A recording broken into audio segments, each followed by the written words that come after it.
Well, Gaffer, obviously disappointing result last Thursday. I mean, now we've had time to sort of reflect. What's your final takeaways from that game? We played well. We didn't get the result we deserved, which has been the theme this month, or last month, should I say. I think if we keep performing to the level we are doing, the results will look after themselves. We did, what Tranmere did last year to the likes of Wimbledon and Gillingham away, but we've now progressed to be a Wimbledon, and we all know how Wimbledon season ended, for example. So look, we know we're on the right track, and it's a case of, when I first come in, I obviously got loads of pelters for saying trust the process, and the words like game and model, and everyone thought I were an absolute buffoon or whatever it was. It's the same now. Performances have been good. They have been good, and we've deserved a lot more than the points return we've had. I appreciate it's all about results in that sense, but the underlying performances, subjectively, from not just my point of view, but all the staff's point of view, they're really honest with each other and myself, but also objectively as well. The stats, the data, what we have, all says that we should have been doing much better on the points column, if you like. So, whenever we're playing well, results will follow, and that's important. This time last year, like I say, when we were going to Wimbledon and Gillingham and them likes, they were fantastic back to the wall performances, but they're actually unsustainable in the real long run.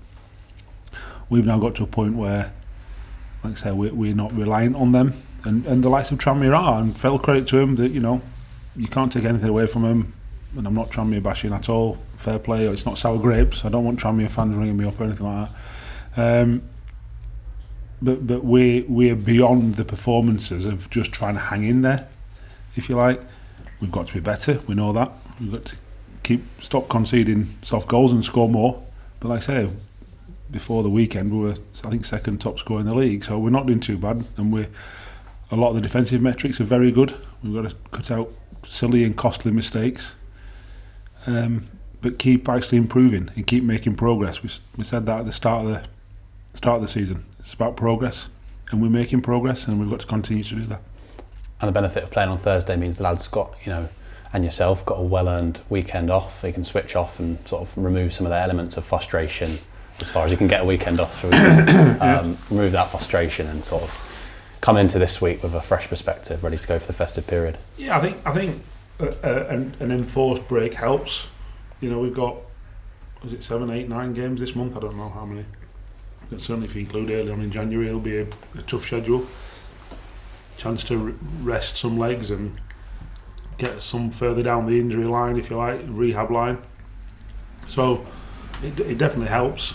We don't get international breaks at this level, if you like. So it has helped to refresh and get some fresh minds and fresh legs and just refocus a little bit. So yeah, it's definitely helped. FA Cup up next as well. I'm sure you're hoping, solid result last time out in the Cup. I'm sure we're hoping we can replicate something similar this time round against lower league opposition.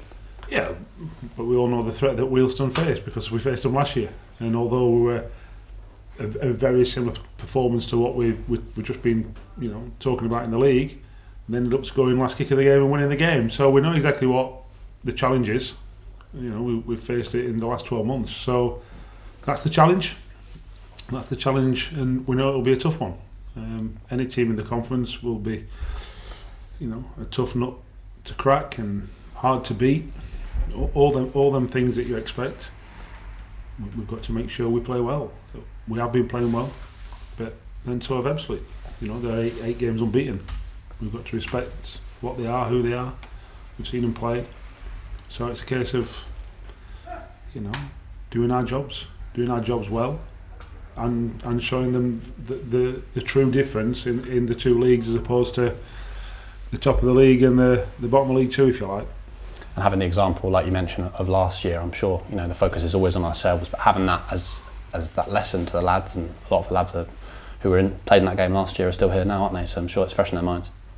Yeah, the FA FA Cup games in particular are huge financially for any football club, regardless of level. And we're no different, obviously. We've got one of the lowest budgets in the league, so any money's welcome. But also, you'd like to showcase what you are. Now, we've done that in one cup competition this year, and this is another opportunity to show it. And we've got to make sure we have the same attitude, same application, same level of performance as we did in the Carabao Cup. It's as simple as that. And if we do, then hopefully we'll have a good afternoon. And like you say, whatever competition we're in, it's so important to get that result and breed that winning culture, isn't it, really? I mean, it's the same for any game. You want to go in and you want to put in the best performance we can. Yeah, like I say, our performances have been strong, like really strong. We've just got to make sure that it's reflected in the result, and that's the key bit. But if wherever we've got strong performances, we'll hope to get strong results off the back of them. And lastly, the FA Cup, there's always a magic in the air, magic of the Cup. People are always excited about it. I'm sure you're hoping BP can sort of welcome Wealdstone, but also be a bit of a fortress and a formidable place for them to play when that referee blows that whistle. Yeah, I thought the first round, the crowd were excellent. Because it's easy, absolutely, do I need to go down? And all that. No, they turned up, outside of the season tickets and all the rest of it. They turned up and made some noise, and we were really grateful, and we'll hopefully the same atmosphere again, because it does make a difference. I've put it in my programme notes. It makes a hell of a lot of difference when the fans are singing and not, it's not a chore, but because I don't think it's ever a chore, but that apathy towards certain games, certain teams, certain competitions, because of the weather, that time of year, dreary, all that kind of stuff. It's like, no, we need you. And the boys need you, and we're all in it together. We all know that. We all want the same thing, and it does now make a difference. So I'm hoping that they bring the woolly hats and the scarves, but the singing voices as well. So hopefully they've been down the church choir practicing carols, and they can bring some Grimsby Town songs with them. Brilliant. Thank you, Gaffer. Thank you.